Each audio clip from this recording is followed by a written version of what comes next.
Welcome back student to my channel on free tuition classes पर। आइए आज हम अपना नेक्स्ट चैप्टर पढ़ लेते हैं जिसका नाम है present continuous tense.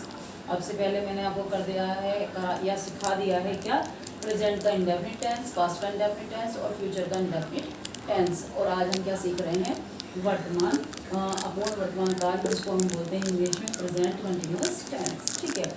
As you know कि फर्स्ट हम क्या करते हैं फॉर्मूले लिख लेते हैं।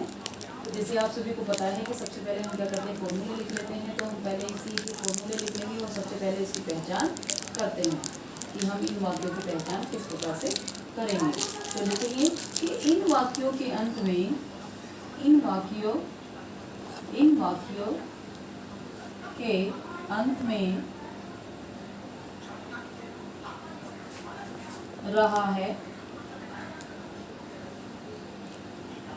रही है, रहे हैं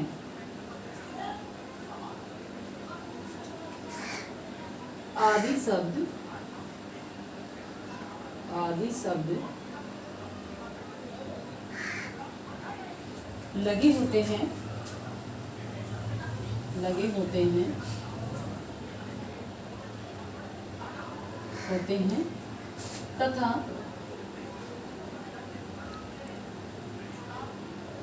तथा इन वाक्यों में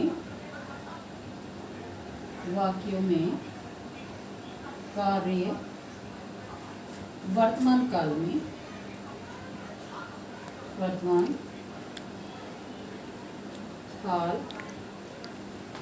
में जारी रहता है।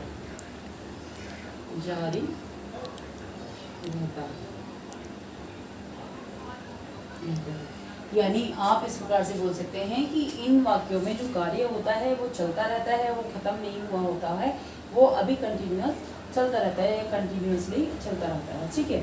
अब हम इसका सबसे पहले क्या करेंगे फॉर्मूला करेंगे। फॉर्मूला जैसे कि आप सभी लोग जानते हैं कि सबसे पहले हम क्या करते हैं अफर्मेटिव सेंटेंस का फॉर्मूला कर लेते हैं। ठीक है। तो अफर्मेटिव सेंटेंस का फॉर्मूला करते हैं।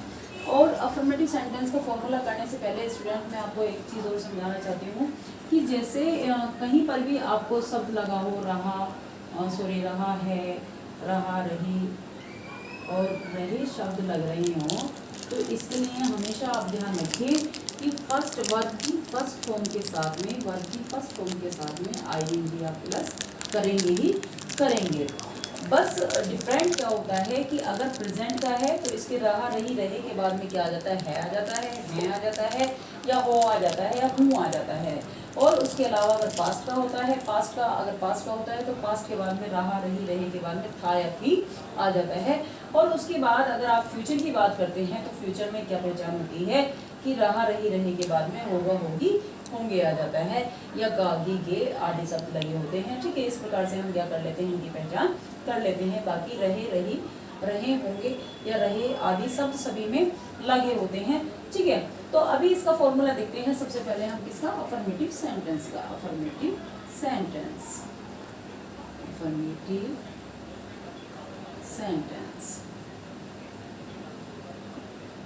सेंटेंस का फॉर्मूला है। अफर्मेटिव सेंटेंस में सबसे पहले हम क्या करते हैं, सबसे पहले हम सब्जेक्ट लगाते हैं।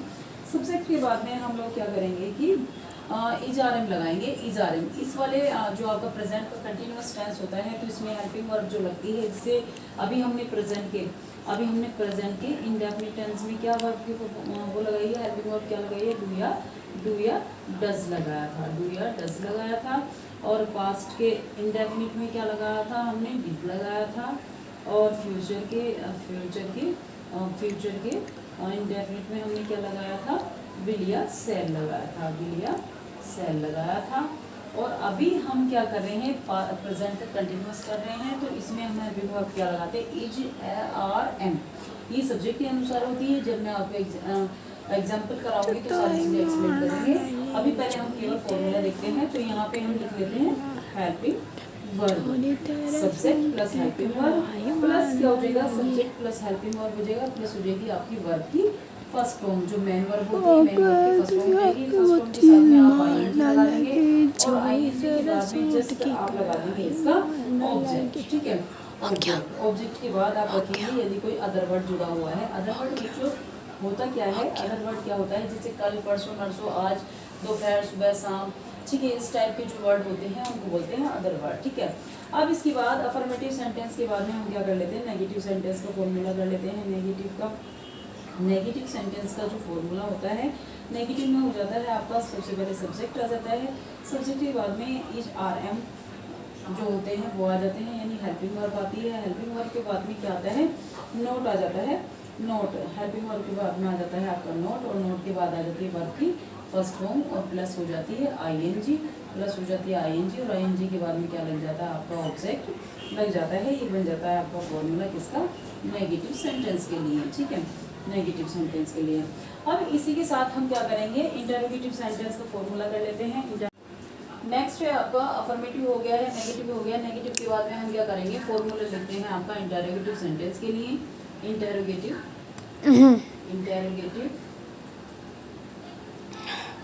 सेंटेंस के लिए, और इसमें हमेशा की तरह हम पहले क्या करेंगे, फर्स्ट टाइप के सेंटेंस का करेंगे। फर्स्ट टाइप कौन सा होता है, फर्स्ट टाइप वाले सेंटेंस का करेंगे, जिसमें फर्स्ट टाइप के सेंटेंस का करेंगे जिसमें क्या होता है, शुरू में क्या लगा होता है, शुरू में क्या होता है, शुरू में क्या लगा होता है, क्या, ठीक है। तो इसका हम स्टार्टिंग में शुरू करते हैं। जैसे हम क्या करेंगे, सबसे पहले क्या आ जाएगी आपकी हेल्पिंग वर्ब आ जाएगी। हेल्पिंग वर्ब के बाद में क्या आ जाएगा आपका सब्जेक्ट आ जाएगा, सब्जेक्ट, और सब्जेक्ट के बाद में आपका अगर नोट है तो नोट आ जाएगा। नोट के बाद में आपका क्या आ जाएगा, वर्ब की फर्स्ट फॉर्म आ जाएगी, फर्स्ट फॉर्म के साथ में आईएनजी आ जाएगा, और आईएनजी के बाद में क्या आ जाएगा आपका ऑब्जेक्ट आ जाएगा, ठीक है। ऑब्जेक्ट के बाद में हमेशा की तरह आपको क्या आ जाएगा ऑब्जेक्ट के बाद में हमेशा की तरह आपको क्या आ जाएगा, क्वेश्चन मार्क आ जाता है, ठीक है। और ये फॉर्मूला इसी के साथ ही कंप्लीट हो जाता है। चाहे आप प्लूरल सब्जेक्ट के साथ बनाइए, चाहे आप सिंगुलर सब्जेक्ट के साथ में बनाइए, तो सबके लिए फॉर्मूला एक जैसा रहने वाला है, क्योंकि हेल्पिंग वर्ब में आपको लास्ट में एक्सप्लेन करने वाली हूँ, ठीक है। उसके अलावा जो आपका सेकेंड टाइप का सेंटेंस होता है, जो जिसको हम हमेशा बोलते हैं WH टाइप वाले सेंटेंस जो होते हैं, WH टाइप वाले सेंटेंस, तो उसमें क्या करेंगे हम, सबसे पहले आपको क्वेश्चन वर्ड आ जाएगा। क्वेश्चन वर्ड होता है जैसे क्यों, कब, कैसे, कहाँ, ये सारे क्या होते हैं, क्वेश्चन वर्ड्स होते हैं, ठीक है। मैंने एक सेपरेट वीडियो में आप लोगों को एक्सप्लेन भी किया है कि क्वेश्चन वर्ड क्या होते हैं और उनकी स्पेलिंग क्या लगती है, ठीक है। तो क्वेश्चन वर्ड शुरू में आ जाएगा, फिर उसके बाद आ जाएगी आपकी हेल्पिंग वर्ब।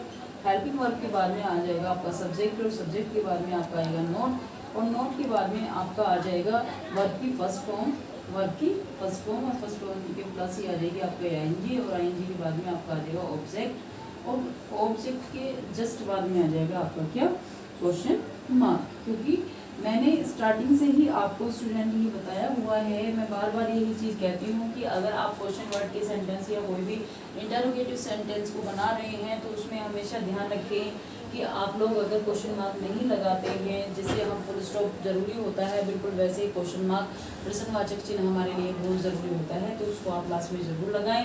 अगर आप नहीं लगाते हैं तो इट मीन्स आपका पूरा का पूरा वाक्य गलत हो जाता है, ठीक है। अभी हम इसके अलावा कुछ बातें कर लेते हैं आगे। अब हम पहले एग्जाम्पल देखेंगे, लेकिन एग्जाम्पल से पहले मैं थोड़ा सा और आपको एक्सप्लेन करती हूँ, कुछ चीज़ें और इम्पोर्टेंट है वो एक्सप्लेन करते हैं। जैसे सबसे पहले इम्पोर्टेंट है कि हमें ये जानना जरूरी है कि हेल्पिंग वर्ब एक्चुअली में है क्या, या हेल्पिंग वर्ब का इस्तेमाल हम किस टाइप से करेंगे। तो हम देखेंगे हेल्पिंग वर्ब। इस सेंटेंस के अंदर हेल्पिंग वर्ब क्या होती है, एक तो इज होती है आपकी इज, एक होती है आपकी आर, एक होती है आपकी एम, एक होती है आपकी एम। अब इसका मतलब क्या होता है होता है, और है किसके साथ प्रयोग होता है, एक वचन के साथ में होता है, एक वचन के साथ में प्रयोग होता है, यानी कि सिंगुलर सब्जेक्ट के साथ में, सिंगुलर सब्जेक्ट के साथ में इसका प्रयोग होता है, ठीक है। अच्छा, अब आर आ जाता है। अब आर के मीनिंग दो होते हैं, एक तो है होता है, या फिर यूँ कहा जाए दो तरीके से प्रयोग होता है, एक तो है होता है, एक होता है हो, एक होता है हो। अब है की अगर बात करें, पहले वाले की इसकी बात करते हैं, तो ये किसके लिए आता है, चलो मैं बीच में ना एक स्लेस लगा देती हूँ ताकि आपको सारी चीज़ें एक्सप्लेन हो जाएगी।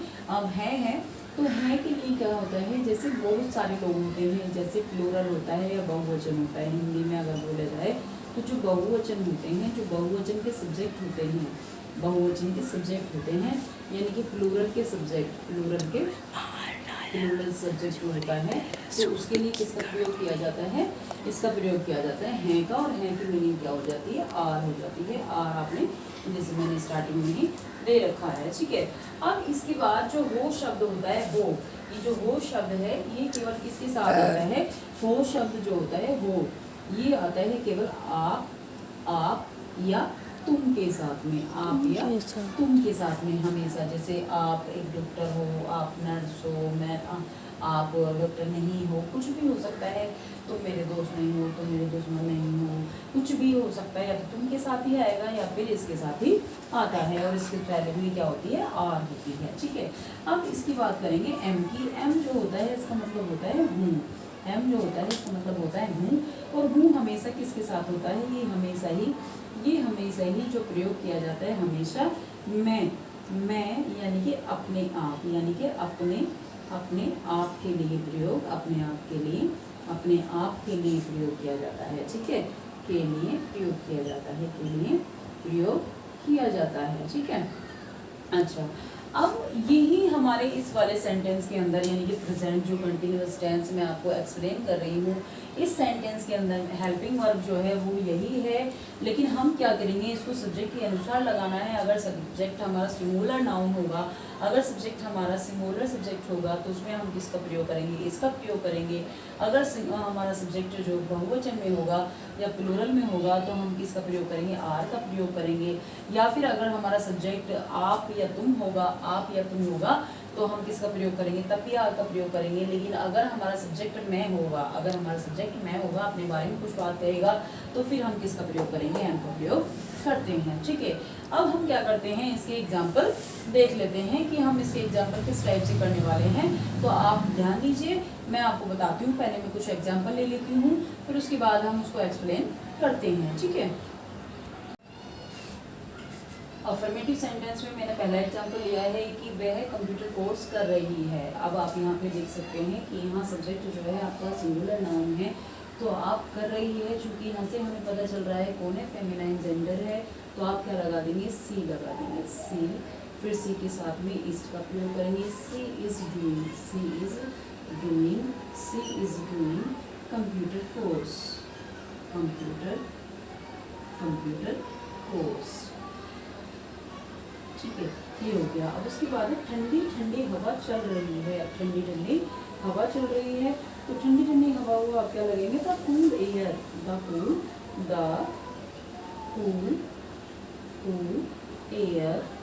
एयर इज ब्लोइंग, ठंडी ठंडी हवा चल रही है। उसके बाद नेक्स्ट लिया है मैंने कि बच्चा पलंग पर सोया हुआ है, बच्चा पलंग पर सोया हुआ है। हाँ, यहाँ देखिए आपको थोड़ा डिफरेंट लग रहा होगा, लेकिन स्टूडेंट रही प्रेजेंट कंटिन्यूअस टेंस में कभी कभी हमारा रहे के जगह पर हुआ है, सोया है, बैठा है, इस टाइप के वाक्य भी, यानी आ के बाद में है, ही, हाँ, है, हैं और हो आदि शब्द लगा हुआ होता है। तो इस प्रकार से हम इसको भी मान सकते हैं। आप ध्यान रखें कि अगर हुआ है, बैठा है, बैठे हैं, इस टाइप के शब्द अगर लगते हैं तो आप समझ लीजिएगा कि वो कौन सा टेंस आपका प्रेजेंट का कंटिन्यूअस टेंस है। तो इसलिए इस सेंटेंस को आप बिल्कुल वैसे ही बनाएंगे, बच्चा पलंग पर सोया हुआ है, तो child is sleeping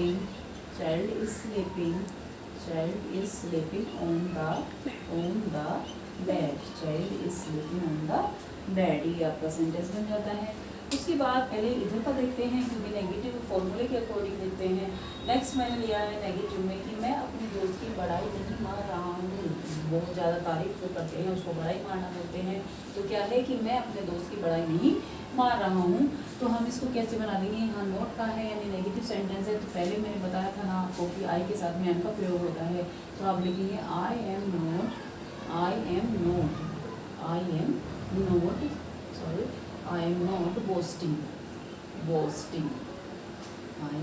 boasting, boasting means होता है बड़ाई मारना। I am not boasting of my friend,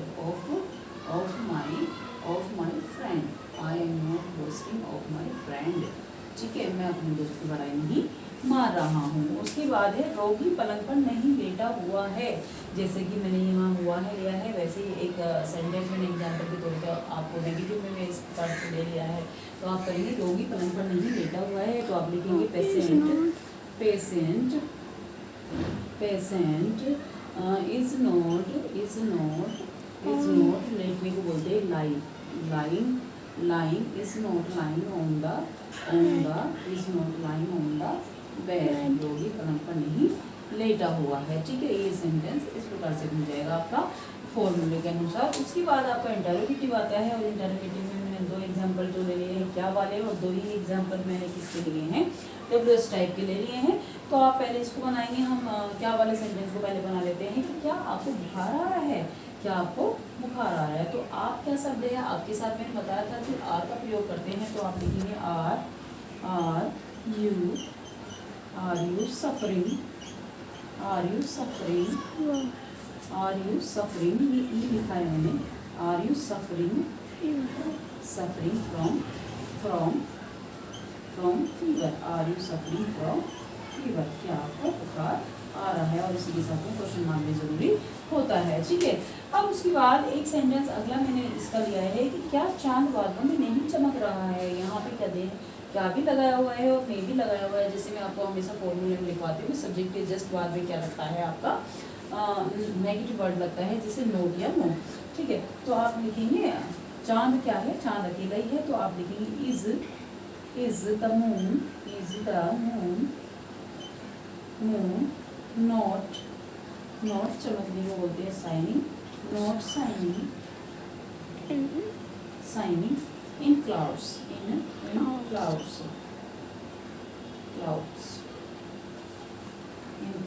क्या चांद बादलों में नहीं चमक रहा है, क्या चांद बादलों में नहीं चमक रहा है। और उसके बाद भी क्या लग जाएगा, आपको क्वेश्चन मार्क लग जाता है। ठीक है, अब इसके बाद नेक्स्ट सेंटेंस हम लेते हैं, वो लिया है हमने कि तुम किससे बात कर रहे हो। ये वाक्य जो होता है आपका, अगर किससे शब्द आ जाए, किस से शब्द आ जाए, वैसे तो मैंने आपको अच्छे तरीके से WH टाइप के जितने वर्ड हैं उनका एक्सप्लेन किया था, तो उसमें मैंने बता रखा है कि किसी की स्पेलिंग क्या लगाएंगे। लेकिन उसके अलावा एक बार दोबारा देख लेते हैं कि तुम अगर किससे शब्द आ जाए, तो उसके लिए 2 प्रकार से आप सेंटेंस बना सकते हैं। एक तो आप लगा सकते हैं टू होम, एक तो आप लगा सकते हैं टू होम, एक तो आप लगा सकते हैं टू होम, टू होम मतलब किस, टू होम। एक तो आप लिख सकते हैं to whom are you talking, are you talking.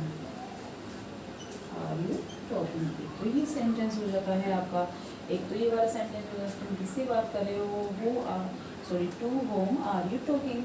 एक दूसरे तरीके से आप यदि टू को यहाँ पे नहीं लगा सकते हैं, तो बाद में भी आप लगाएंगे तब भी सही हो जाएगा। कैसे, आप लिखेंगे होम, आप लिखेंगे होम, फिर लिखेंगे आर, फिर लिखेंगे आप यू, फिर आप लिख देंगे बिल्कुल वैसे टॉकिंग,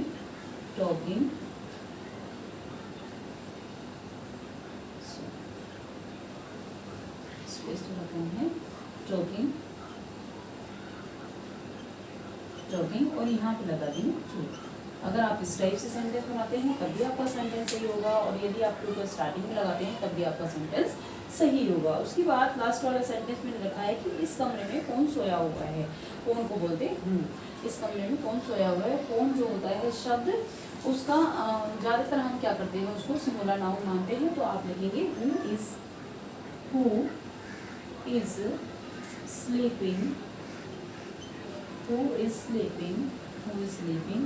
in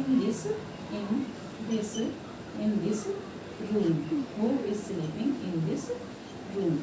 ये इस प्रकार से हमारा ये वाला जो सेंटेंस है वो पूरा हो जाता है। आई होप स्टूडेंट आपको सारी चीज़ें सही से समझ में आ रही होंगी। अगर आपको नहीं समझ में आ रही है, कोई प्रॉब्लम आ रही है, तो आप मुझे कमेंट कीजिए, मैं दोबारा से इसको एक्सप्लेन करने की कोशिश करूँगी। ठीक है, और मेरी वीडियो को ज़्यादा से ज़्यादा शेयर कीजिए कि जिन बच्चों को जो बच्चे स्टडी अच्छे से करना चाहते हैं, उन्हें दोबारा पढ़ाई हुई चीज़ों को करते रहें और अपने नोट्स प्रिपेयर करते रहें आप लोग। धन्यवाद।